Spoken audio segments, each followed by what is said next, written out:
Hi everyone. तो आज हम लोग रेंज स्टार्ट करने वाले हैं, ठीक है ना। सो फंक्शन में हमने डोमेन पढ़ लिया था।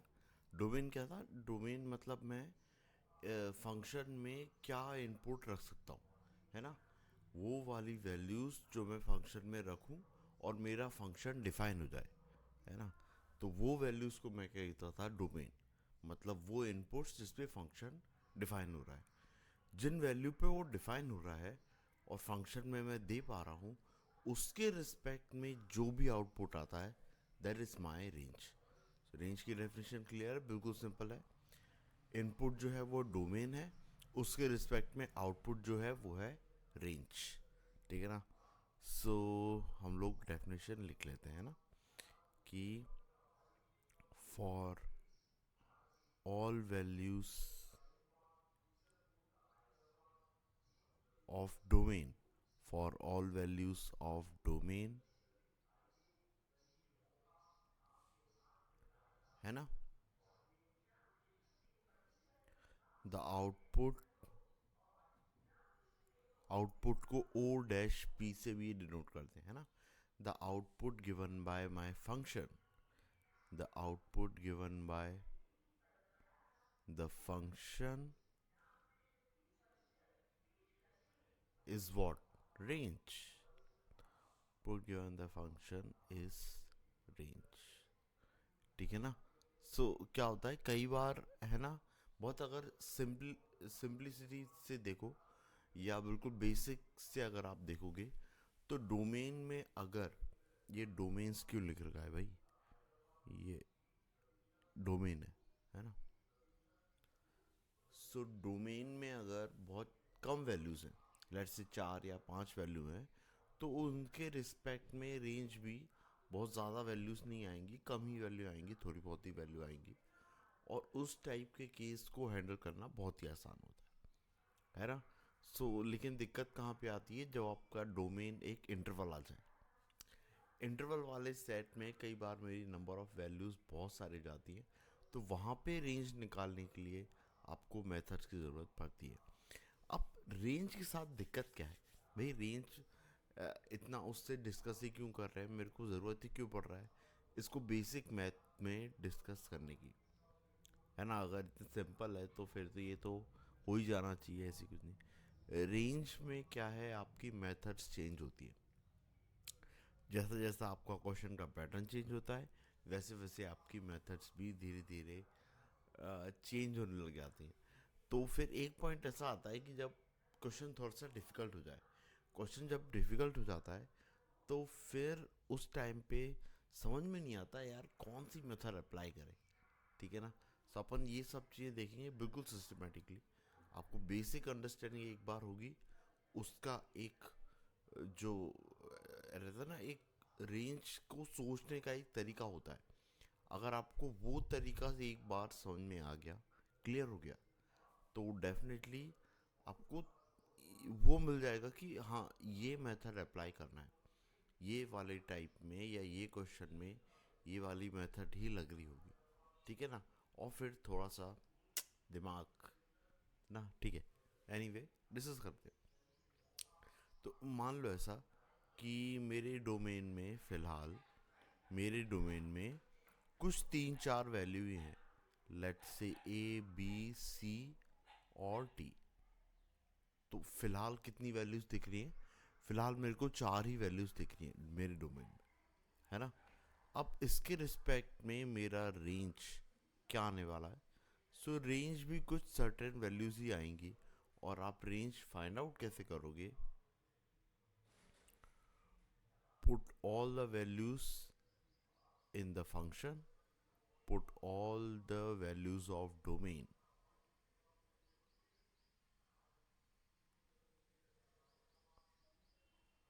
in the function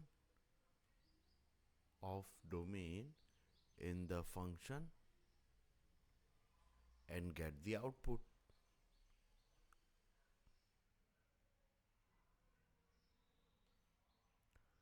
In the function and get the output.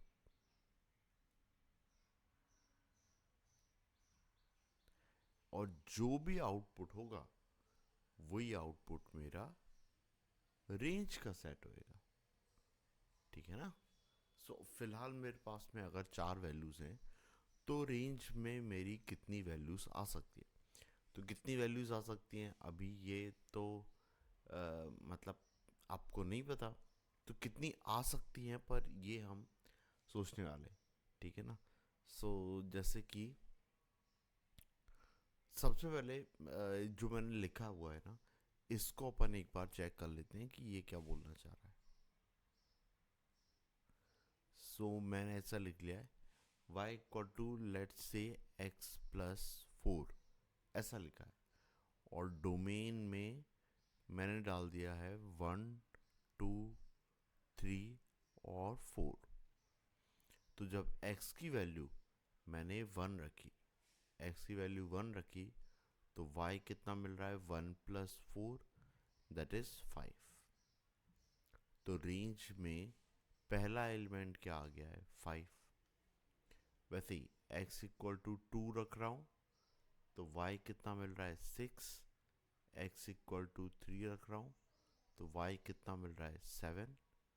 और x इक्वल टू 4 रख रहा हूँ तो y कितना मिल रहा है मेरे को 8, ठीक है। 5 6 7 8 ये 4 वैल्यूज़ मिल रही है। तो 5 6 7 और 8 ये हो गया मेरा रेंज का सेट।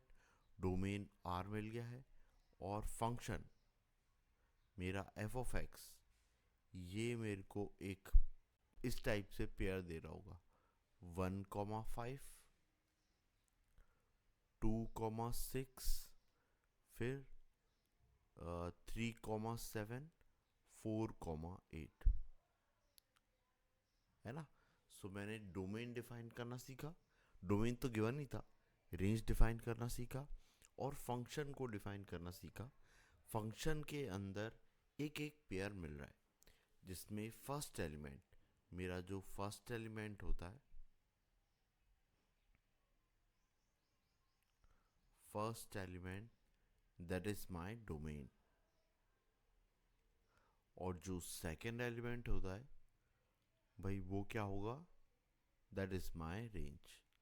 तो ये फंक्शन को लिखने का तरीका होता है। ये कौन सा केस है जब डोमेन में बहुत लिमिटेड वैल्यूज हो, मतलब आप सीधी सीधी रख सकते हो, ठीक है ना, पर इंटरवल्स होंगे तब आपको तरीका चेंज करना होगा, ठीक है। सो अभी देखो 4 वैल्यूज पे 4 वैल्यूज रेंज की मिल गई, लेकिन फिर भी दिमाग में एक थॉट आ रहा है, क्या रेंज में 4 से ज़्यादा वैल्यू मिल सकती थी, या फिर रेंज में 4 से कम मिलती क्या, या फिर ऐसा होता कि रेंज में एक ही वैल्यू मिलती, या फिर ऐसा हो सकता है कि रेंज में एक ही वैल्यू ना मिले, एक भी वैल्यू ना मिले, है ना। सो अपन देखते हैं कि अगर ऐसा होता कि लेट से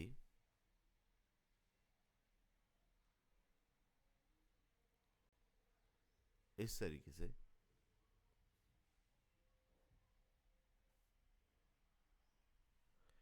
मेरा डोमेन है, वो 4 वैल्यूज दे रहा है ए बी सी डी, है ना। और ये 4 वैल्यूज पे मेरा फंक्शन डेफिनेटली डिफाइन है, किसी भी वैल्यू पे ऐसा नहीं है कि फंक्शन डिफाइन नहीं है, चारों वैल्यूज पे डिफाइन। तो पॉसिबल वैल्यूज या पॉसिबल सेट ऑफ वैल्यूज, या इसको मैं क्या बोल दूं रेंज, इसमें कितनी वैल्यूज आ सकती, इसके बारे में अपन थोड़ा जानना चाह रहे हैं कि ये कितनी आ सकती है। तो मैं कुछ थॉट्स ले लेता हूँ। लेट्स से मैं सोचता हूँ कि 4 से ज़्यादा आ सकती हैं क्या, देख लेते हैं, है ना। वैसे ही क्या 4 आ सकती है ये भी देख लेते हैं।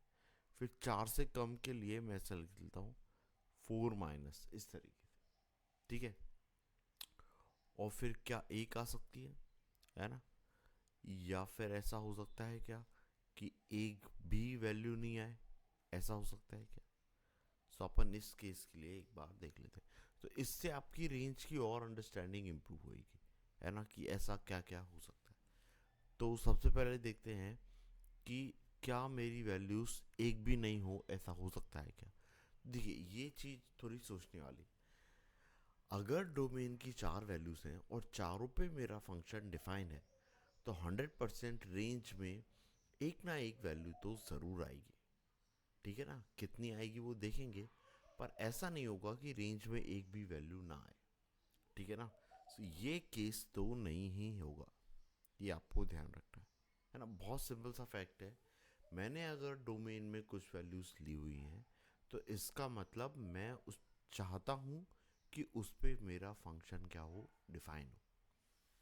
ठीक है ना, ये मेरा मतलब ये थॉट होता है जनरली डोमेन में रखने के लिए।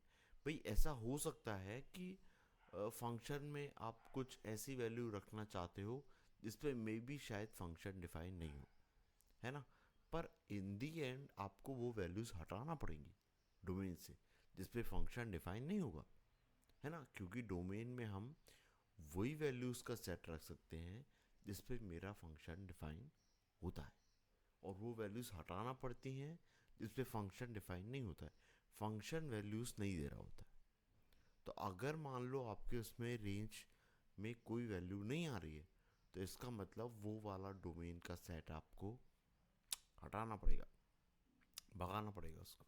ठीक है, सो रेंज में एलिमेंट्स तो ज़रूर आना चाहिए। ठीक है, ये पहली चीज़ समझ में आ गई।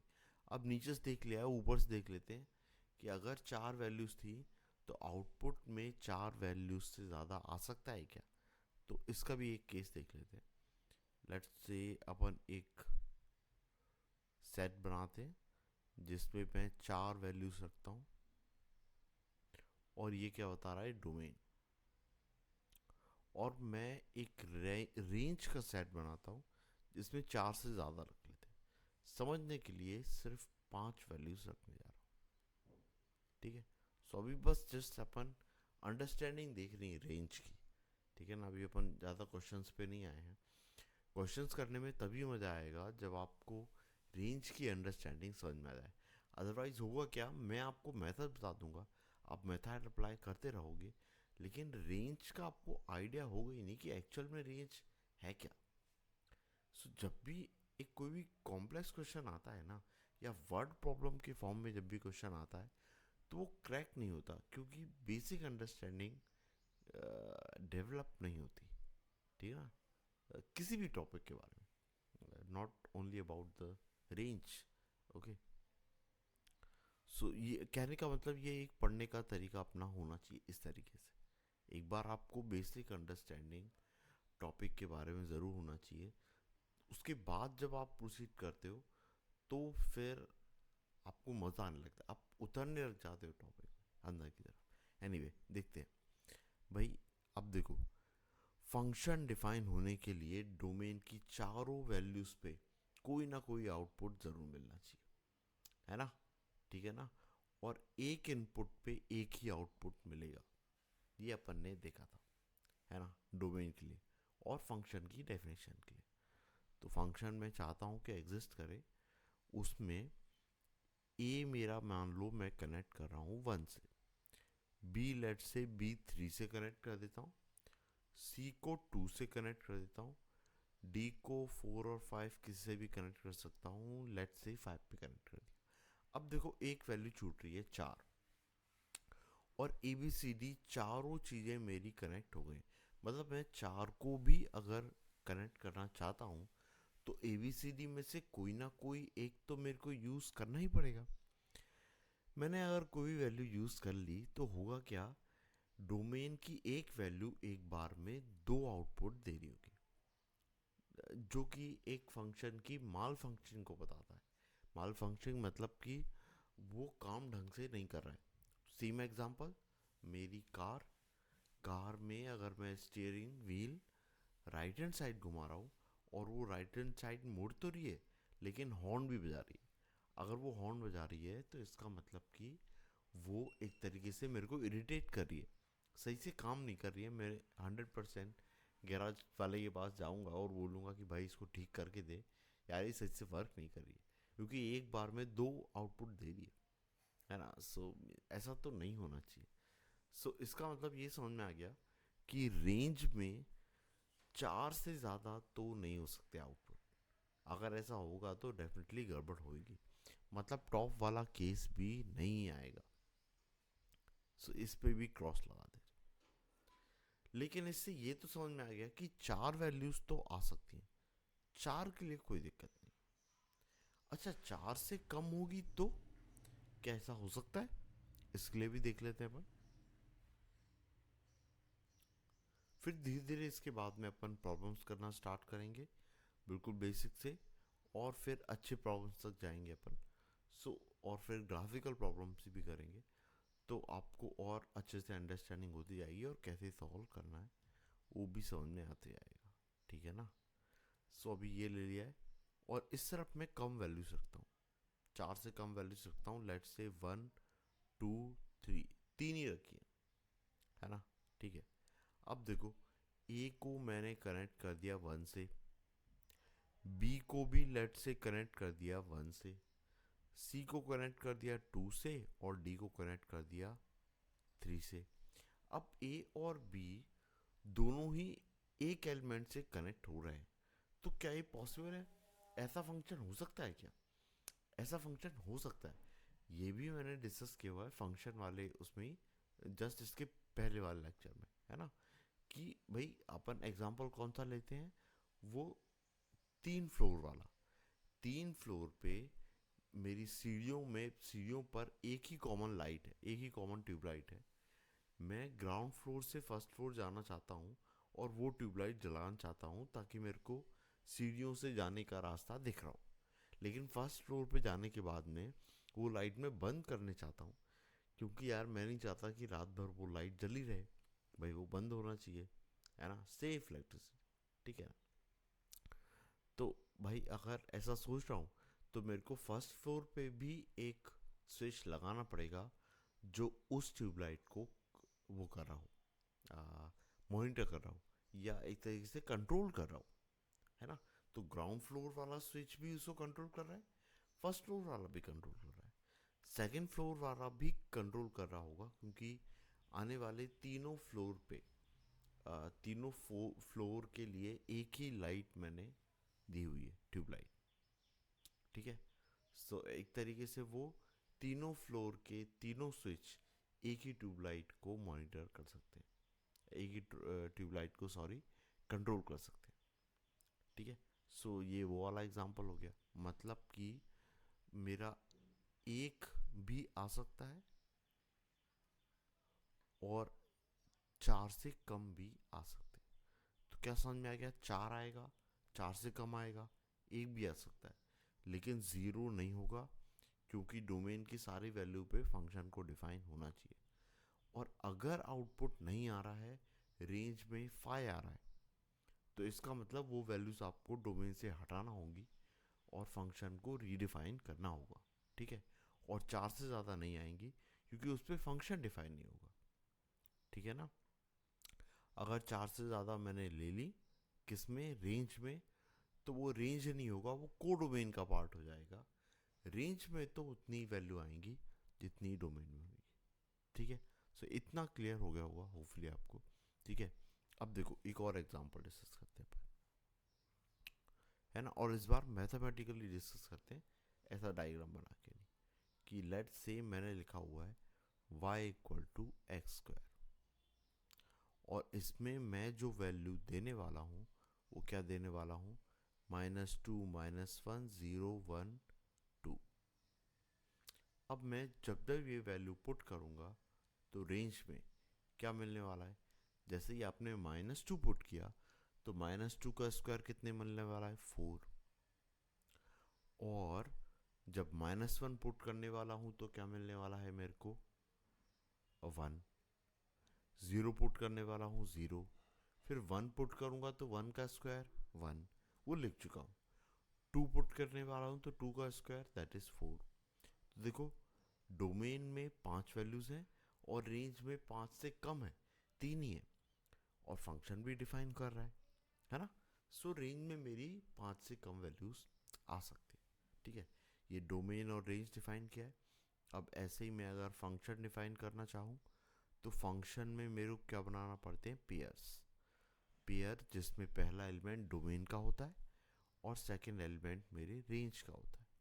फिर ऐसे ही -1, तो -1 पे 1, फिर 0 पे 0, फिर 1 पे 1, फिर 2 पे 4। सो ये इस तरीके से मैंने फंक्शन को डिफाइन किया हुआ है, ठीक है ना। सो आप डोमेन, रेंज, फंक्शन तीनों चीज़ें डिफाइन कर सकते हो इसी तरीके से, ठीक है। ये तो हो गई कुछ सिंपल बातें। अब आप सोचो कि यहाँ तक तो ठीक है, लेकिन क्या हो, व्हाट इफ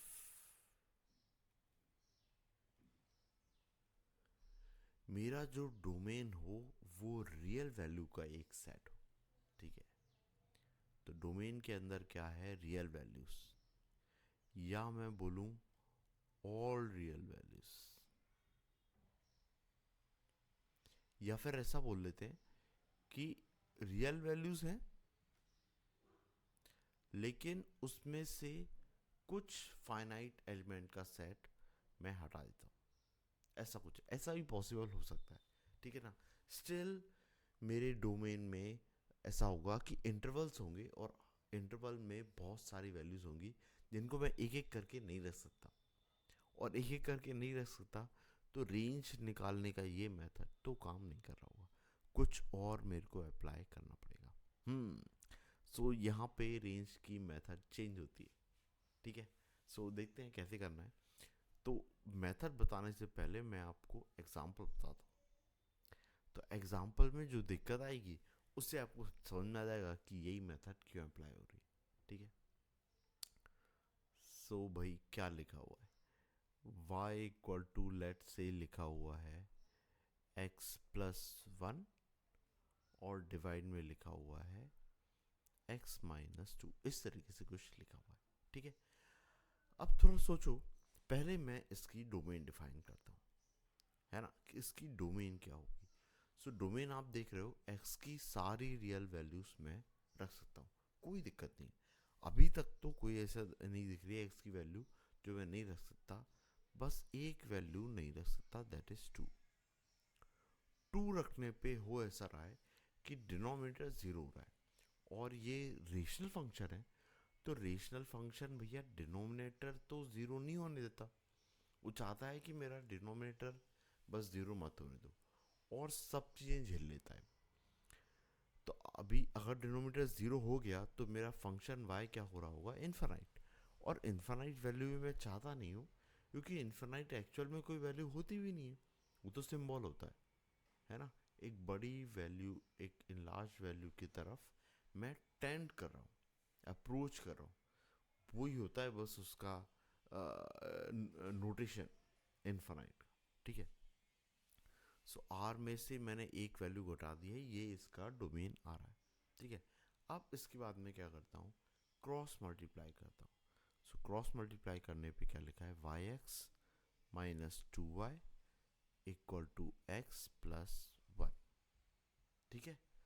अब इसके बाद मैं क्या करता हूँ, x की वैल्यूज एक तरफ लिख लेता हूँ, तो ये लिखा है वाई एक्स माइनस एक्स, और क्या लिखा है 1 प्लस 2y, ऐसा लिखा हुआ है। अब इन दोनों से देखो x कॉमन आ रहा है, और अंदर क्या आ रहा है, y माइनस 1, और यहाँ पे क्या आ रहा है 1 प्लस 2y, ठीक है। सो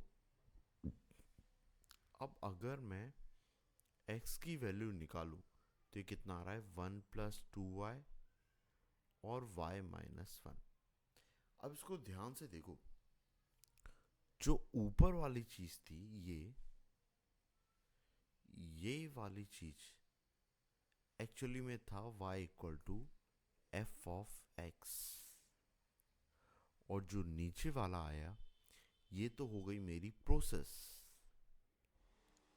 ये हो गई मेरी प्रोसेस, और प्रोसेस करके मैं क्या ला रहा हूं, x equal to f of y. तो y equal to f of x में मैं जो डोमेन देख रहा था उसमें क्या समझ में आ रहा था कि x की मैं ये वैल्यूज इनपुट कर सकता हूँ।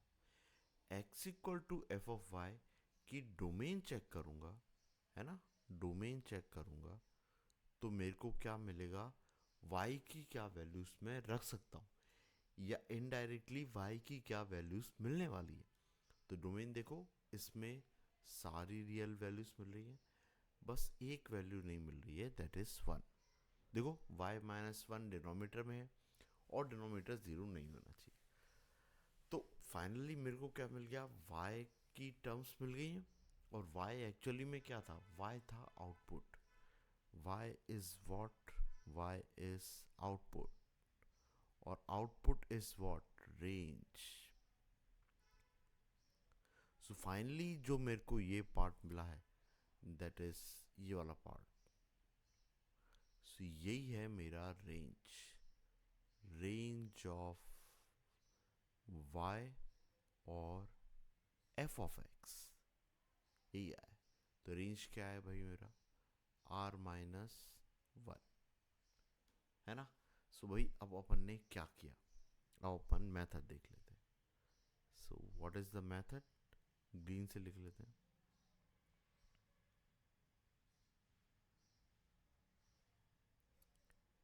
क्या बोल रहा है मेथड, ग्रीन नहीं, अपन येलो से ही लिखते हैं, येलो थोड़ा सा फ्लैशी है ना, आपको अच्छे से दिखेगा, ठीक है।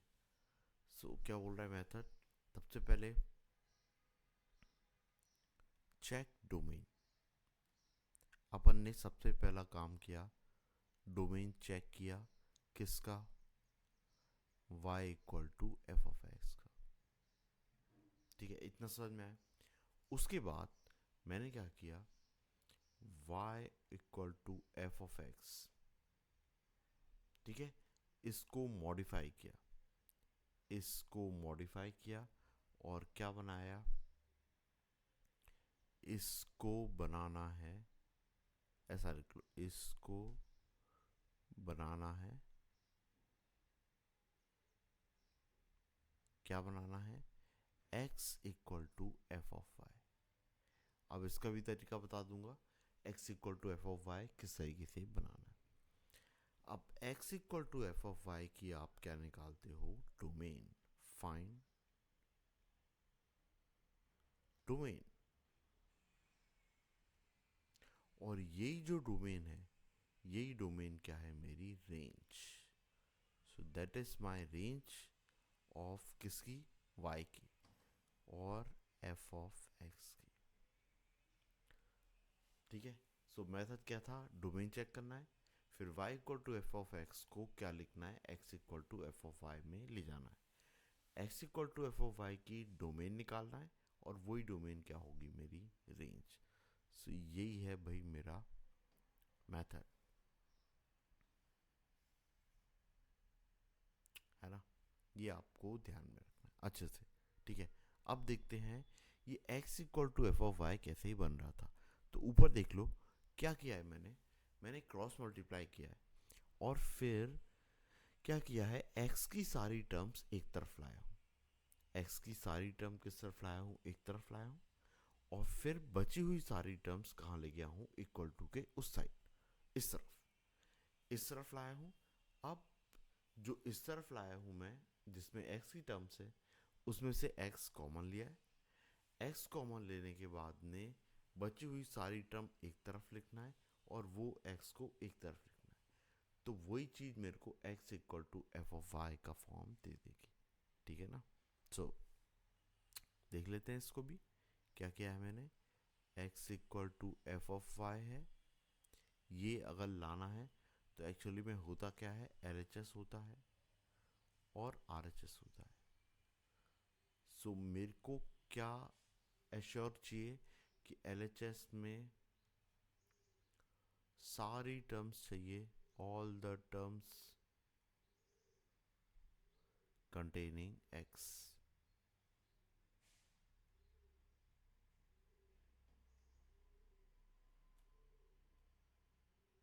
है ना, और RHS में रिमेनिंग टर्म्स, बची हुई सारी टर्म जो भी बचेंगी अपन उस तरफ भेज देंगे, इक्वल टू के उस तरफ, बस यही प्रोसेस है। इसके बाद आपको x कॉमन लेना है और टर्म को नीचे भेजना है, तो x equal to f of y बन जाएगा। तो ऐसे करके y equal to f of x से x equal to f of y बनाना है, ठीक है। अगर ये चीज़ समझ में आई है तो अपन फिर अगला एग्जांपल देखते हैं, बिल्कुल सिमिलर ही लेते हैं इसी टाइप से ही, ताकि अगर कोई डाउट होएगा तो आपको और अच्छे से क्लियर हो जाएगा। सो y इक्वल टू, ऊपर लिख लेता हूँ x-2, नीचे लिख लेता हूँ x-4, ऐसा कुछ। इसकी डोमेन चेक की तो सारी रियल वैल्यूज रख सकता हूँ, कोई दिक्कत नहीं है ना। बस एक वैल्यू परेशान कर रही है और वो कौन सी है, 4 वैल्यू पे मेरा फंक्शन डिफाइन नहीं हो रहा है। तो ठीक है, मैं 4 नहीं रखूँगा, और 4 रखने पे y की वैल्यू क्या मिल रही है, इन्फानाइट। तो इन्फानाइट तो ऐसे भी मेरे फंक्शन के आउटपुट में नहीं आता है, मैं उसे इंक्लूड ही नहीं करता हूँ। सो हो क्या रहा है भाई, कि जब मैं डोमेन में 4 ले रहा हूँ तो y की वैल्यू इन्फानाइट मिल रही है, वो ऐसे भी अपन नहीं रख सकते हैं। तो 4 तो मेरे को डोमेन में लेना ही नहीं है, और उस पर आउटपुट मेरे को ऐसे भी नहीं मिलेगा। ठीक है, क्या करना है, y equal to f of x से x equal to f of y बनाना है। क्रॉस मल्टीप्लाई किया तो x y minus 4y equal to x minus 2। एक्स की सारी वैल्यूज़ को LHS की तरफ लाना है। सो ये x उस तरफ आ जाएगा, ये हो जाएगा x y minus x equal to 4y minus 2।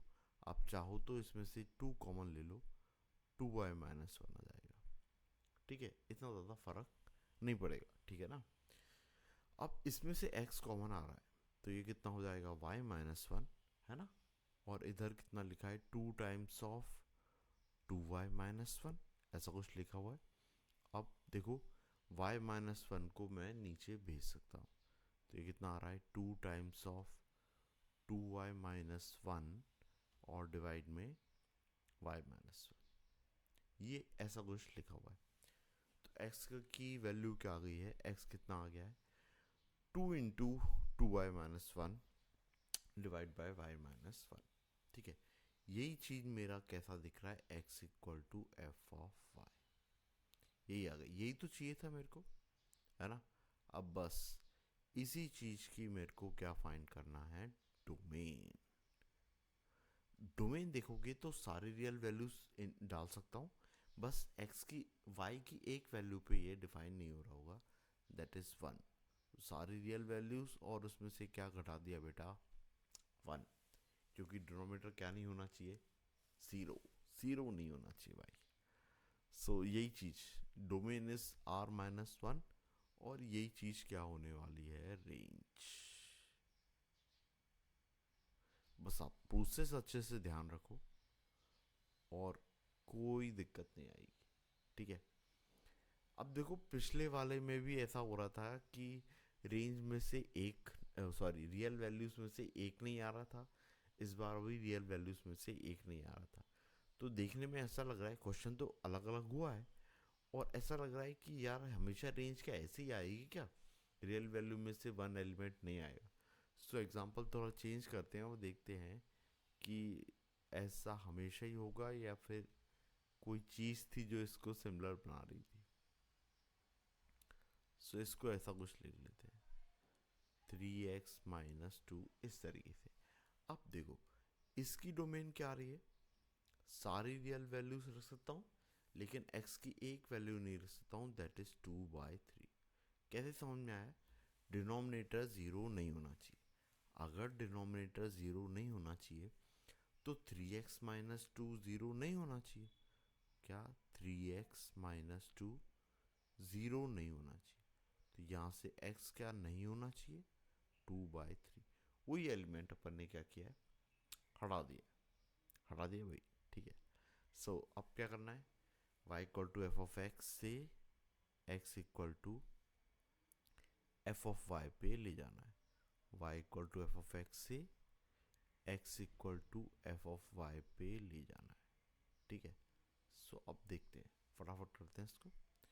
ये क्रॉस मल्टीप्लाई किया है तो ये हो जाएगा 3y(x माइनस 2y), और इक्वल टू में कितना आ जाएगा, इक्वल टू में आ जाएगा 2x माइनस 1। पहले वाले में से कुछ कॉमन आ रहा है, y आ रहा है, लेकिन अभी कॉमन लेना नहीं है, क्योंकि अब भी हाल ही तो मल्टीप्लाई किया था, है ना। ऐसी गलती नहीं करना है, ठीक है। आपको करना क्या है, सबसे पहले LHS में सारी x की वैल्यूज लाना है और इक्वल टू में उस तरफ बची हुई सारी टर्म्स। तो x की एक वैल्यू तो RHS में है, पहले उसको LHS में लाना होगा। सो ये कितना हो जाएगा 3yx माइनस 2x, और उस तरफ जो वैल्यूज जारी होंगी वो होंगी 2y माइनस 1। अब LHS में से एक वैल्यू कॉमन आ रही है और वो क्या है x। तो आप यहाँ से x कॉमन ले लो, अंदर आ रहा है 3y माइनस 2 और इधर पे कितना लिखा है 2y माइनस 1। अब x की वैल्यू कितनी आ रही है 2y माइनस 1 और डिवाइड में क्या आ रहा है 3y माइनस 2। ठीक है, सो आप देख रहे हो मैं कहाँ से चला था, y equal to f of x से चला था और मैं क्या ले आया x equal to f of y ले आया। ठीक है, अब इस पार्ट की क्या निकालना होता है डोमेन, क्या निकालना होता है डोमेन। सो भाई इस पार्ट के लिए डोमेन क्या आ रहा है, डोमेन आ रहा है सारी रियल वैल्यूज रख सकता हूँ और कौन सी वैल्यू नहीं रख सकता हूँ, वो वैल्यू जिस पे डिनोमिनेटर जीरो हो रहा हो। तो डिनोमिनेटर जो जीरो हो रहा है वो 2/3 पे हो रहा है, तो 2/3 में नहीं रख सकता। यही जो डोमेन है यही मेरी हो गई है final range, range of y. So ये कितना आ गया है ऑल रियल वैल्यूज माइनस 2/3। ठीक है, होपफुली इतनी चीज समझ में आ गई हो। ठीक है, अब देखो अभी तक मैं ऐसा देख रहा था, मेरे को ये भी समझ में आ गया कि भाई 1 नहीं, 1 से अलग भी कोई वैल्यू आ सकती है ना रेंज में, जो सब्ट्रैक्ट हो रही होगी।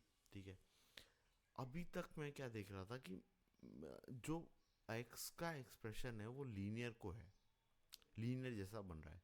LHS RHS में देख रहे हो x की डिग्री 1 ही आ रही है। भाई दिक्कत कब हो जाएगी जब x की डिग्री 2 आ जाए, x की डिग्री 1 से ज़्यादा आ जाए, तो फिर तो क्या है ना कॉमन लेने में दिक्कत आएगी बेटा, है ना। आप ढंग से कॉमन नहीं ले पाओगे, या आप लेने जाओगे एक x कॉमन ले लोगे, अंदर फिर से x बन जाएगा, तो purely x equal to f of y नहीं बन पाएगा, एफ ऑफ वाई में भी एक x आ जाएगा। तब क्या करेंगे बालक। सो देख लेते हैं, ऐसा कुछ भी देख लेते हैं। ठीक है, सो वही अगला एग्जाम्पल, अभी अगला एग्जाम्पल ये है y equal to x plus 1/x, ऐसा लिख लेते हैं। बिल्कुल सिंपल सिंपल ले रहे हैं अभी, ठीक है ना, लेवल बढ़ा दूंगा धीरे से। सो x प्लस 1/x, अब देखो अभी भी ऐसा लग रहा है कि लीनियर तो नहीं है, पर जब आप एलसीएम लोगे बेटा तो ये एक्स स्क्वायर हो जाएगा, ये वाली चीज़ एक्स स्क्वायर हो जाएगी। एक्स स्क्वायर हो गया, फिर उसको एक तरफ लाने की कोशिश करोगे तो वो क्वाड्रेटिक बन रही होगी, किसके टर्म्स में, एक्स की टर्म्स में। ठीक है, सो इसको सॉल्व करते हैं। सबसे पहली चीज़ हम चेक करते हैं कि इसकी डोमेन क्या होने वाली है। सो डोमेन में एक्स की वैल्यू ज़ीरो नहीं रख सकता, मतलब r माइनस 0। ठीक है, और ये भी समझ में आ रहा है कि मैंने अगर एक्स की वैल्यू ज़ीरो रख दी तो पहली चीज़ ये वाली चीज़ मेरी क्या बन जाएगी, इनफाइनाइट। ये वाला पार्ट क्या बन जाएगा, इनफाइनाइट, और y भी किसको अप्रोच कर रहा होगा, इनफाइनाइट को। ठीक है, सो कोई बात नहीं, मैं x की वैल्यू तो ज़ीरो नहीं रख सकता, और एनीवे y की वैल्यू भी उस पर इनफाइनाइट मिल रही होगी, जिसको तो मैं ऐसे भी लेना नहीं चाहता, है ना, ऐसा कुछ है भाई। ठीक है, सो अभी तक तो ठीक चल रहा है, अब मेरे को क्वेश्चन सॉल्व करने की ओर बढ़ जाना चाहिए। ठीक है, तो वही क्रॉस मल्टीप्लाई, ये लिखा है y equal to x square plus 1/x, इसको क्रॉस मल्टीप्लाई किया तो x y equal to x square plus 1, यही चीज़ लिखी है x square minus x y plus 1 equal to 0। ये ऐसी कुछ क्वाड्रेटिक लिखी हुई है ना, इतना समझ में आया। अब क्वाड्रेटिक लिखी है और मैं क्या देख रहा हूँ कि x की वैल्यू 0 बस ना पुट करूँ तो x की सारी रियल वैल्यूज पे मेरी क्वाड्रेटिक डिफाइन है। कौन डिफाइन है, quadratic. Quadratic define for all real values except zero. और देखो जीरो रखने पे भी ये जीरो हो रहा है, ये जीरो हो रहा है, तो y एक्चुअली में मेरी फंक्शन से ही एलिमिनेट हो रहा है, मेरी क्वाड्रेटिक से ही एलिमिनेट हो रहा है। तो इसका मतलब x की वैल्यू जीरो तो ऐसे भी नहीं रह सकता, और मेरी जो क्वाड्रेटिक है वो भी डिफाइन नहीं हो रही ढंग से। तो सही बात है। अब ऐसी सारी रियल वैल्यूज अगर रख सकता हूँ, तो इसका मतलब कि इस क्वाड्रेटिक का डिस्क्रिमिनेंट, इस क्वाड्रेटिक का डिस्क्रिमिनेंट कैसा होगा, greater than equal to zero. ये होना चाहिए, है ना, अगर एक्स की सारी रियल वैल्यूज के लिए ये डिफाइन है। ठीक है, अभी डिस्क्रिमिनेंट क्या होता है, b square minus four a c greater than equal to zero, ऐसा कुछ। तो b कितना है, b है माइनस वाई का square minus four times a और c दोनों ही वन वन है, तो ये वैल्यू पुट कर दी। फाइनली जो चीज़ बन रही है that is y square minus four greater than equal to zero, और इससे मेरे को दो फैक्टर्स मिल जाएंगे। So that is y plus two and y minus two, ये दो फैक्टर्स मिल गए हो। सो वापस इनइक्वालिटी सॉल्व कर रहे हैं जो हमने सबसे पहले देखी थी। अब आपको रीज़न भी समझ में आ रहा होगा कि भाई क्यों मैंने इनइक्वालिटी जो थी बेसिक इनइक्वालिटी वो सबसे पहले देखी थी। सर कहीं भी काम आ रही है वो, मैं कुछ भी पढ़ने जा रहा हूँ और वहाँ पे इनइक्वालिटी सॉल्व करना पड़े, तो इसलिए बेसिक मैथ्स में पहली चीज़ अपन इनइक्वालिटी सॉल्व करना ही देख लेते हैं। भाई कभी भी आ गया तो अच्छा भला क्वेश्चन होएगा, सब कुछ थ्योरी पता है, पर इनइक्वालिटी आ गई और इनइक्वालिटी सॉल्व करना नहीं आता। तो सब कुछ आता था पर एक छोटी चीज़ नहीं आती थी, क्वेश्चन फंस गया। सो आने वाली पूरी 11th में ऐसे ही होगा कि कुछ बेसिक टूल्स होंगे वो आपको पहले से ही आना चाहिए, इसलिए बेसिक मैथ्स पढ़ रहे हैं, प्लीज़ ध्यान रखना। सो बेसिक मैथ्स के लेक्चर्स आप प्लीज़ सिस्टमेटिकली देखना और उसको थोड़ा सा मतलब लाइटली मत देना, है ना।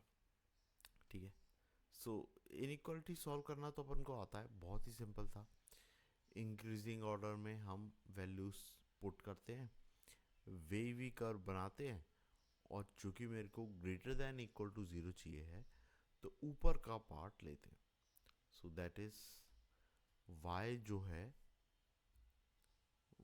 जो है किसको बिलोंग कर रहा है, माइनस इन्फानाइट से माइनस टू और टू से इन्फानाइट। ठीक है, अब माइनस टू और टू पे इक्वलिटी का साइन लगाना है या नहीं लगाना है। भाई इनइक्वलिटी वाले उसमें ये इक्वल दिख रहा है ये वाली चीज़, तो इसके कारण तो टू आना ही चाहिए। अपन एक बार देखते हैं कि मेरा फंक्शन टू आउटपुट दे भी रहा है या नहीं दे रहा है। मेरा फंक्शन क्या लिखा है, y equal to x plus one by x. अगर आप उसमें x की वैल्यू क्या पुट करते हो, वन हो। अब अगर x की वैल्यू वन पुट करते हो तो वन प्लस वन टू हो जाएगा, और अगर x की वैल्यू माइनस वन पुट करते हो तो minus one plus minus one कितना हो जाएगा, माइनस टू। मतलब टू और माइनस टू दोनों ही आ सकते हैं, तो इन दोनों पे क्या आ रहा होगा, क्लोज कर्व। और यही चीज फाइनली, यही चीज मेरी क्या है, रेंज। सो भाई क्या समझ में आया, जब भी क्वाड्रेटिक होती है तो मैं किससे जाता हूँ, डिस्क्रिमिनेंट से। किससे जाता हूँ, डिस्क्रिमिनेंट से। और ये चीज़ ध्यान रखता हूँ कि क्वाड्रेटिक डिफाइन होने के लिए उसकी डोमेन क्या है। भाई डोमेन में जो वैल्यूज़ नहीं ले सकता हूँ ना, वो आपको ध्यान में रखना है कि वो वैल्यूज़ के आउटपुट भी नहीं आ रहे होंगे, तो वो भी आपको हटाना पड़ेंगे। ठीक है ना भाई, ऐसा ही कर रहे थे अपन, पहले भी ऐसा ही कर रहे थे, कोई नई चीज़ नहीं बता रहा हूँ। ठीक है, सो इसका कर्व भी आपको बना के बता देता हूँ कि इसका कर्व कैसे बन रहा है। So what is the curve of y equal to x plus one by x. ठीक है, सो मेरा कर्व क्या लिखा हुआ है, मेरा कर्व लिखा हुआ है y equal to x plus one by x. इसको बनाने से पहले भाई क्या पता होना चाहिए, ये एक लाइन है, ये लाइन, अब ये लाइन जो मैंने बनाई है ये लाइन है मेरी y इक्वल टू एक्स। ठीक है, अब ये y इक्वल टू एक्स क्यों बनाई है ये भी बना के बता दूँ, ये भी इसका रीज़न भी बता दूंगा आपको। कर्व जो बनता है वो ऐसा बनता है, यहाँ पे इन्फानाइट से आ रहा होता है, यहाँ पे ऐसा जाता है और फिर टर्न लेके y equal to x line को चेस करने लग जाता है। इधर भी ऐसे ही होता है, नीचे से ऐसा आता है और उतने ही मैग्नीट्यूड पे आके ये टर्न लेता है और ये y equal to x line को चेस करने लग जाता है। ठीक है, यही मेरा कर्व है, किसका, y equal to x plus one by x. अब आप थोड़ा ध्यान दो कि ये y equal to x line को ही क्यों चेस कर रहा है। सो ऐसा इसलिए है कि x की जब मैं कोई बड़ी वैल्यू रख रहा हूँ तो उससे मेरा आउटपुट तो इन्फिनिट ही आना चाहिए। तो इन्फिनिट तो कहीं भी बन सकता था, है ना भाई, ये इन्फिनिट इस तरफ भी जा सकता था, इस तरफ भी जा सकता था, इस तरफ भी जा सकता था, तो y equal to x line को ही क्यों गया। तो देखो ये चीज़ का आंसर मिलेगा यहाँ से, जब यहाँ पे x की वैल्यू इन्फिनिट रख रहा हूँ तो वन बाय एक्स, ये पूरा वन बाय एक्स चेस हो रहा है ज़ीरो को। तो ये चीज़ कैसी दिख रही है, y अप्रोचेस टू x या y equal to x line को कर्व अप्रोच कर रहा है, उस तरीके से बनाया। ठीक है, और डिटेल में इस चीज़ के बारे में समझाऊंगा मैं कर्व स्केचिंग में, फिलहाल बस आपको एक कर्व का आइडिया दिया है ना। तो क्या समझ में आया, एक्स इक्वल टू ज़ीरो पे वाई कितना दे रहा है, एक इन्फरेंट वैल्यू, ये इधर पास में। ठीक है, अब इस पे एक पॉइंट और है, दैट इज ये मिनिमम पॉइंट है, ये क्या है, मिनिमम पॉइंट।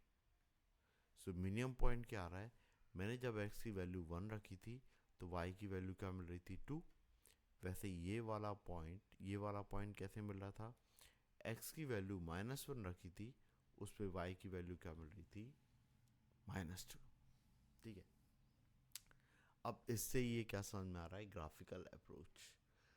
अब थोड़ा सा ध्यान हो तो फंक्शन में मैंने एक और चीज़ बताई थी कि किसी भी कर्व में जो एक्स एक्सिस के अराउंड जो मूवमेंट होता है, एक्स एक्सिस के अराउंड जो मूवमेंट होता है वो मेरे को बताता है डोमेन, और वाई एक्सिस के अराउंड जो मूवमेंट होता है वो क्या बताता है, रेंज।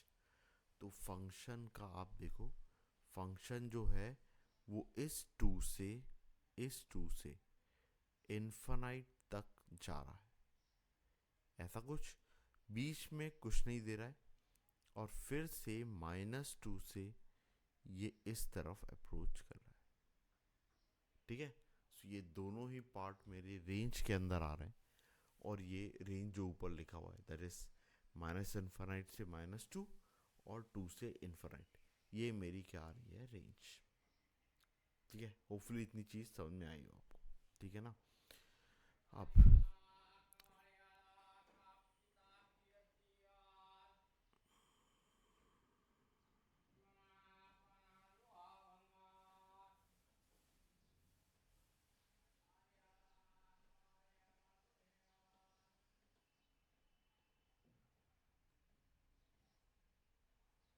हाँ, सो अब अपन एक और क्वेश्चन देख लेते हैं जिसमें क्वाड्रेटिक बनने वाली है। ठीक है, चल,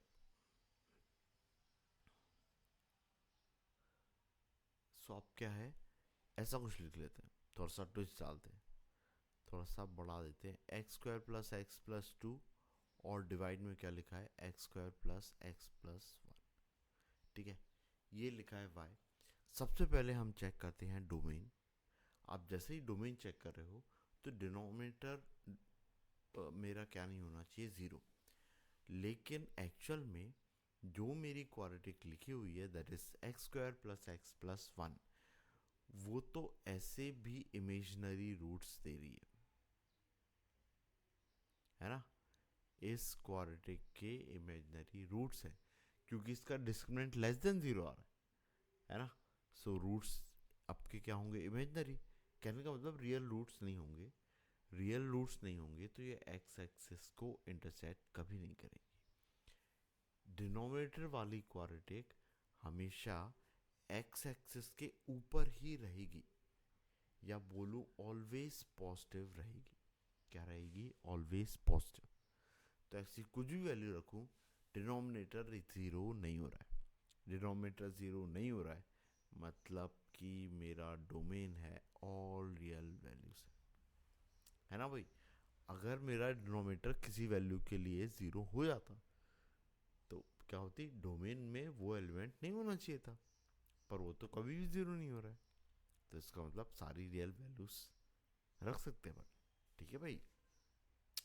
सो अब क्या बनाए? क्वाड्रेटिक। सो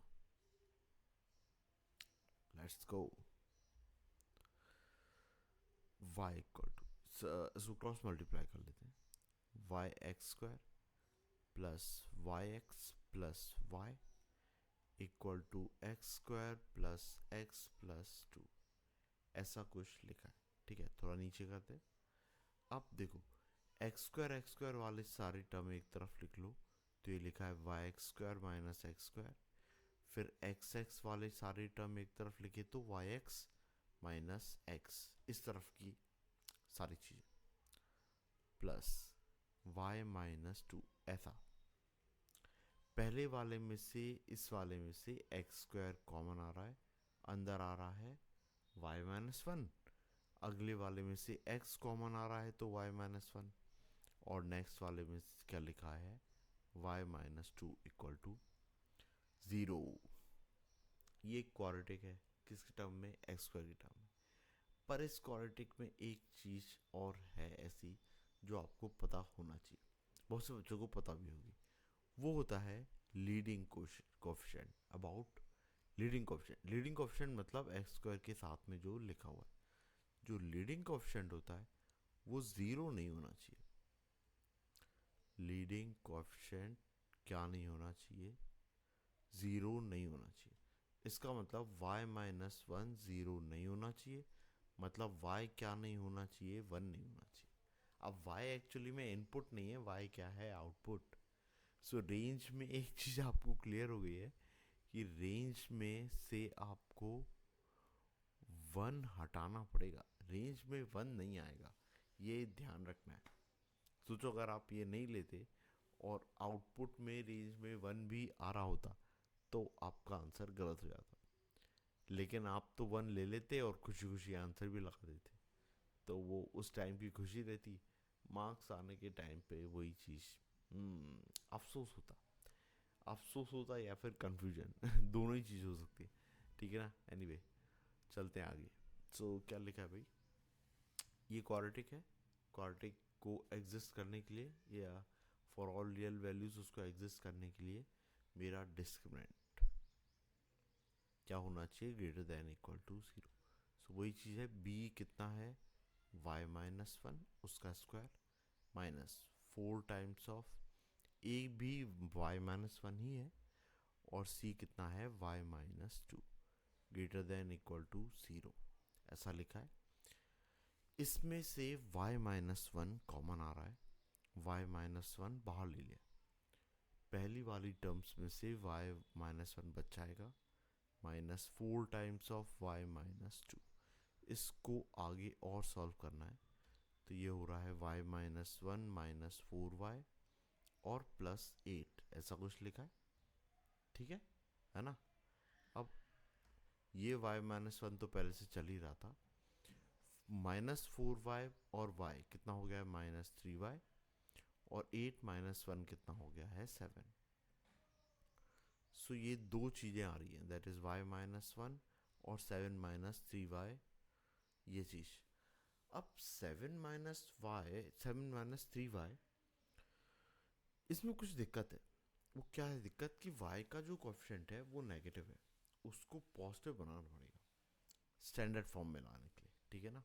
सो उसको स्टैंडर्ड फॉर्म में लाने के लिए पॉजिटिव बनाते हैं, माइनस साइन कॉमन लेते हैं, माइनस साइन कॉमन लेने के बाद उस तरफ भेजेंगे तो इनइक्वलिटी का साइन चेंज होता है। ये सब पढ़ा अपन है ना। ठीक है। सो ये थ्री वाई माइनस सेवन, और यहाँ पे क्या है? y minus one. So three y minus seven 2 point मिल गए। ये हो गया है 1 और ये हो गया है 7/3, है ना। वेवी कर्व बनाया। अब ये है, ये वाला पार्ट है that is less than equal. तो 1 से 7/3, 1 से 7/3 मेरी रेंज आ रही है। रेंज क्या आ रही है? 1 से 7/3। अब इक्वलिटी का साइन लगा हुआ है, तो इस पे दोनों पे क्लोज कर्व आना चाहिए, है ना। बट ऊपर चलते हैं। हमने क्या देखा था कि रेंज मेरी 1 नहीं हो सकती, तो आपको 1 एलिमेंट हटाना पड़ेगा। हो सो इस पे ऊपर आ जाएगा, इस पे क्लोज आएगा। ठीक है, सो देखिए ये सिली मिस्टेक से आप बच गए, है ना। सो ये कुछ चीज़ें हैं, ध्यान रखना है, इसलिए एग्जांपल डिस्कस किया हुआ था। ठीक है ना। सो एनीवे चीज़ समझ में आई है आपको कि क्यों 1 नहीं लिया है। अब देखो क्वेश्चन में हमेशा रेंज नहीं पूछा होता है। कई बार वो ऐसा बोल देगा कि गिवन जो क्वेश्चन है वो क्वेश्चन मेरा क्या आउटपुट नहीं दे सकता। ठीक है ना। सो क्या आउटपुट नहीं दे सकता, तो अपन धीरे धीरे करके लिख लेते हैं। पहला लिख लेते हैं ए है 3/2, ऑप्शंस लिख रहा हूँ।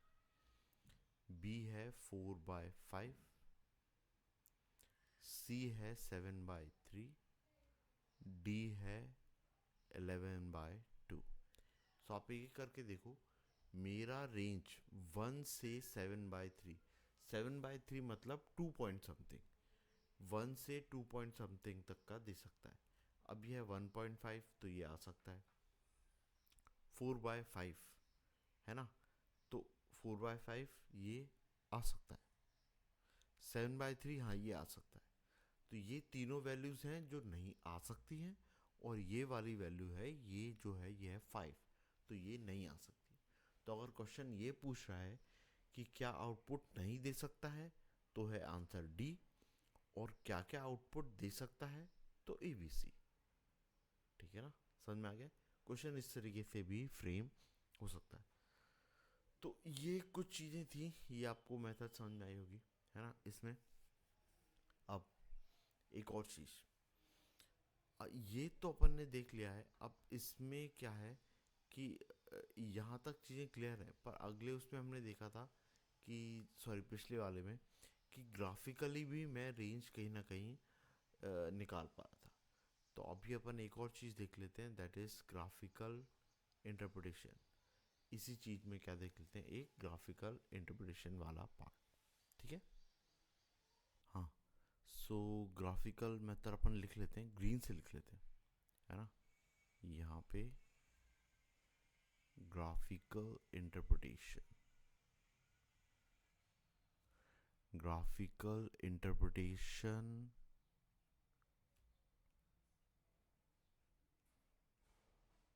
ऑफ डोमेन एंड रेंज, दोनों का ही, है ना। स्पेशली एक्चुअली अपन रेंज का देखना चाह रहे हैं, पर डोमेन और रेंज दोनों ही चीज़ क्लियर हो जाएगी।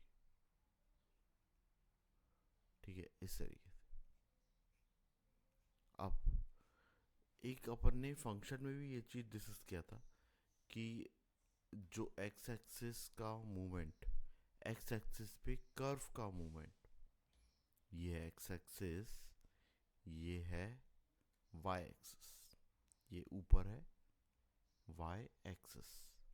ठीक है, सो एक्स एक्सिस पे जो मूवमेंट बताता है कर्व का, वो क्या बताता है, डोमेन। एक्स एक्सिस पे जो वैल्यूज़ होती है, वो कौन सी वैल्यूज़ हैं, वो वैल्यूज़ जो मैं फंक्शन में रखने वाला हूँ, दैट इज़ इनपुट।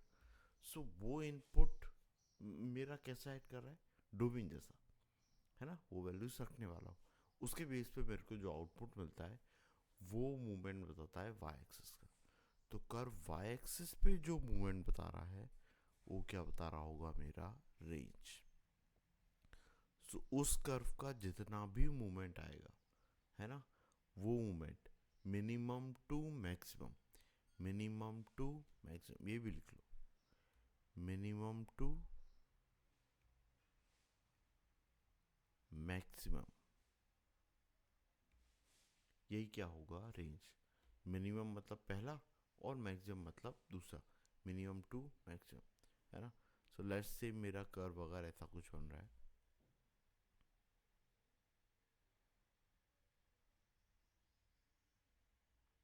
ये ऐसा कुछ, ये एक्चुअली में y इक्वल टू e की पावर x का कर्व है, ठीक है। सो डोमेन मतलब x की सारी रियल वैल्यूज में रख सकता हूँ। सो मेरा डोमेन तो क्या आ रहा है, डोमेन आ रहा है ऑल रियल वैल्यूज, ठीक है। अब रेंज, रेंज क्या आ रहा है, रेंज में देख रहा हूँ, तो रेंज में कौन सा सेट तो बिल्कुल नहीं आ रहा है, तो नेगेटिव वैल्यूज नहीं आ रही है। मतलब y इक्वल टू ई की पावर x मेरे को क्या बता रहा है कि ये कर्व मेरे को कभी भी नेगेटिव वैल्यूज तो नहीं देने वाला, हमेशा क्या देगा, पॉजिटिव वैल्यूज। जीरो देगा क्या, नहीं। जीरो भी क्या हो रहा है, ये पहुंचने की कोशिश तो कर रहा है इधर, पर पहुंच नहीं पा रहा है ना। मतलब x की वैल्यू माइनस इन्फाइनाइट रखूंगा, तो वो रखने पे y इक्वल टू ई की पावर माइनस इन्फाइनाइट बन रहा है, और ये जीरो को अप्रोच कर रहा है, जीरो हो नहीं रहा है, क्योंकि इन्फाइनाइट एक्चुअली में तो कोई रियल नंबर है नहीं। तो जीरो भी जो मिलने वाला है वो भी बस जस्ट एक अप्रोचिंग वैल्यू होगी, जीरो एग्जैक्ट वैल्यू नहीं मिलने वाली, सी है। सो वही रेंज कहाँ से कहाँ तक जा रही है, ये जा रही है पॉजिटिव साइड, ऊपर से नीचे, ऊपर भी इन्फाइनाइट को अप्रोच कर रहा है और नीचे भी जीरो को अप्रोच कर रहा है, ठीक है। सो वही रेंज क्या आ गई है, मेरी रेंज आ गई है, that is zero to infinite. So curve देख के भी आप बता सकते हो कि मेरा कर्व का वाई एक्सिस पे मूवमेंट कहाँ से कहाँ तक है, मिनिमम टू मैक्सिमम, ठीक है ना।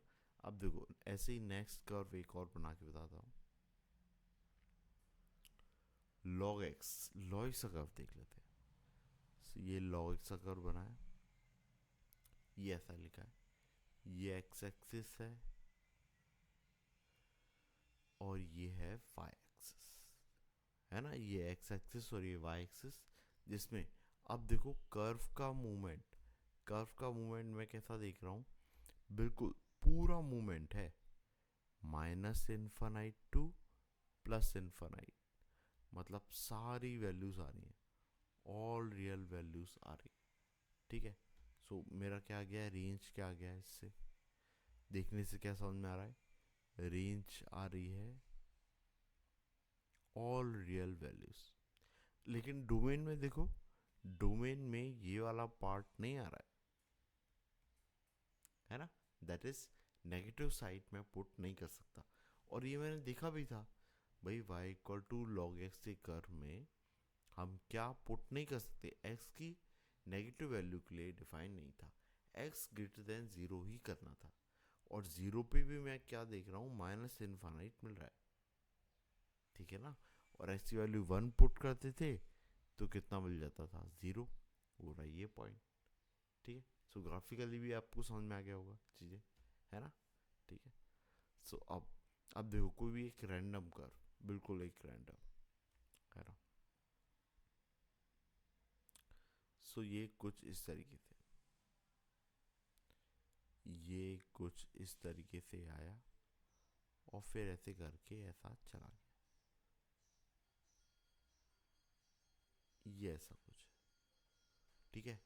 सो अभी इसमें एक्स एक्सिस पे अब देखो, मेरे को क्या समझ में आ रहा है कि ये कर्व ऊपर इधर इन्फानाइट से आ रहा है ना। और इधर भी ऐसा ले लो कि ये ऐसे ऊपर ही जा रहा है इस तरीके से, है ना। सो ये इन्फानाइट से आ रहा है, इन्फानाइट को ही जा रहा है, लेकिन कोई एक वैल्यू है जहाँ पे ये टर्न ले रहा है और उससे नीचे नहीं जा रहा है। तो लेट से इसको मान लेता हूँ कि x की वैल्यू 2 है और y की वैल्यू 1 है। तो देख के क्या समझ में आ रहा है कि ये कर्व का y एक्सिस पे मूवमेंट क्या बता रहा है, मिनिमम वैल्यू 1 आ रही है, मिनिमम वैल्यू 1 आ रही है, और मैक्सिमम वैल्यू कहाँ तक जा रहा है, दैट इज इनफाइनाइट। तो मिनिमम टू मैक्सिमम, ठीक है। सो क्या आ गई है रेंज, 1 टू इनफाइनाइट। अब 1 पे क्या आ रहा है, क्लोज ब्रैकेट ऐसा। सो ये ध्यान रखना है, ब्रैकेट पे ध्यान रखना है, वो तो आपको खुद समझ में आ जाएगा जब आप कर्व ड्रॉ कर रहे होगे या गिवन इक्वेशन दी हुई होगी, ठीक है। सो मिनिमम टू मैक्सिमम के बारे में सोचना है। अब मिनिमम टू मैक्सिमम एक्चुअली में क्या होता है ना, कि मिनिमम वैल्यू निकालना और मैक्सिमम वैल्यू निकालना इसका भी एक तरीका होता है ना। सो ये चीज़ अभी अपन नहीं डिस्कस करेंगे, इसको अपन डिफ्रेंशिएशन वाले पार्ट में डिस्कस करेंगे, क्योंकि एक्चुअली में range calculation it is the part of function chapter and that is in the 12th class. सो अभी हम लोग का जो पर्पस है वो बेसिक आइडिया लेना है ना। तो थोड़ा सा इसको कंप्रेस करके रखना है थ्योरी को, बहुत ज़्यादा डिटेल में नहीं जाना है, बट स्टिल डिफ्रेंशिएशन में मैं आपको ये चीज़ बता दूंगा, है ना। ताकि आप में से कई बच्चे रहेंगे, हो सकता है उनको थोड़ी सी ज़्यादा जिज्ञासा हो कि यार सर एक ही तो टॉपिक है, कितना ही टाइम लगेगा। सो डिफ्रेंशिएशन वाले पार्ट में मैं ये मिनिमम मैक्सिमम वैल्यू निकालना भी बता दूंगा, तो रेंज निकालने का एक और तरीका आपको क्लियर हो जाएगा, ठीक है। फिलहाल आप ग्राफ देख के भी समझ पा रहे होंगे कि आपको कैसे कैलकुलेट करना है, ठीक है ना। सो अभी तक हमने क्या देखा है, हमने ये देखा है कि अगर कुछ एलिमेंट्स होंगे तो एलिमेंट्स रखने पे मैं डायरेक्टली रेंज निकाल सकता हूँ, वैल्यू पुट करो और आंसर निकालो। अगला तरीका था y equal to f of x से x equal to f of y जाओ, वैसे निकालो। नेक्स्ट था graphical method. Graphical method is what, भाई कहाँ से कहाँ तक, ग्राफिकल मेथड में minimum value to maximum value, minimum curve कहाँ से स्टार्ट हो रहा है या कहाँ पे टर्न ले रहा है और फिर मैक्सिमम कितना जा सकता है, एक ही मेथड। एक मेथड और है that is minimum to maximum, curve की मिनिमम वैल्यू कितनी हो सकती है और कर्व की मैक्सिमम वैल्यू कितनी हो सकती है। सो ये वाला पार्ट अपन एक बार डिफ्रेंशिएशन पढ़ेंगे, क्योंकि वो डिफ्रेंशिएशन की हेल्प से होता है ना।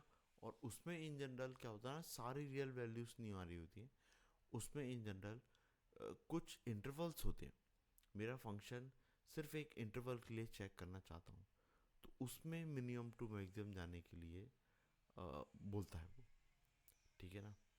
सो जो रेंज का मेथड है ना, वो मिनिमम टू मैक्सिमम जाने के लिए, तो अपन डिफ्रेंशिएशन पढ़ेंगे तो तब अपन एक बार इसको और डिटेल में देख लेंगे। सो होपफुली रेंज आपको निकालने का आइडिया समझ में आ गया होगा, है ना। अब इसके बाद क्या होता है, ये तो मैंने आपको अलजेब्रिक फंक्शन की रेंज के बारे में आइडिया दे दिया। अब जैसे जैसे आपका फंक्शन चेंज होगा उसी खुद की भी एक रेंज सेट होगी, जैसे मॉडुलस।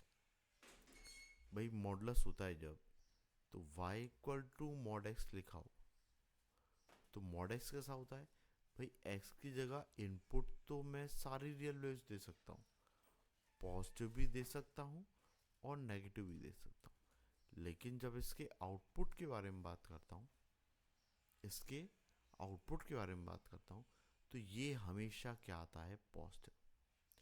पॉजिटिव आ सकता है, हाँ एक्स की वैल्यू ज़ीरो रख दोगे तो ज़ीरो भी आ जाएगा, तो पॉजिटिव भी आ जाएगा और ज़ीरो भी आ जाएगा। तो इससे क्या समझ में आया कि आउटपुट हमेशा ज़ीरो या ज़ीरो से बड़ा ही आता है ना, पॉजिटिव आता है। तो ये रेंज हो गई, दैट इज आउटपुट, ठीक है ना। वैसे ही लॉग के लिए देखा था, वैसे ही साइन एक्स के बारे में आपको आइडिया हो तो साइन एक्स ऐसा होता है, एक कर्व होता है जो कि ऑसिलेट करता है दो लाइन के बीच में, that is y equal to 1, ये होती है y इक्वल टू 1, और एक और लाइन होती है that is y equal to -1। तो कर्व की वैल्यू कभी भी इन दोनों के बाहर नहीं जाती, 1 और -1 से बाहर नहीं जाती। तो इसकी रेंज क्या समझ में आ रही है, that is minimum to maximum, -1 to 1, ठीक है ना। सो क्या होता है जब अपन फंक्शन पढ़ेंगे ना, खुद इंडिविजुअल फंक्शन जैसे ट्रिग्नोमेट्री पढ़ेंगे, तो अपन उसकी देख लेंगे कि भाई उसकी रेंज कैसी होती है और किस टाइप के क्वेश्चन बनते हैं रेंज के बेस पे, ठीक है। वैसे ही क्वाड्रेटिक की एक रेंज होती है, सो क्वाड्रेटिक में भी जब आप क्वाड्रेटिक बनाते हो, कोई भी क्वाड्रेटिक का कर्व होता है, तो उसकी जो मिनिमम वैल्यू होती है, ये minimum value minus b by two a पे आती है, और वो कितनी आती है, that is minus d by four a. ठीक है, और ये कहाँ तक जा रहा है, इनफाइनाइट तक, है ना।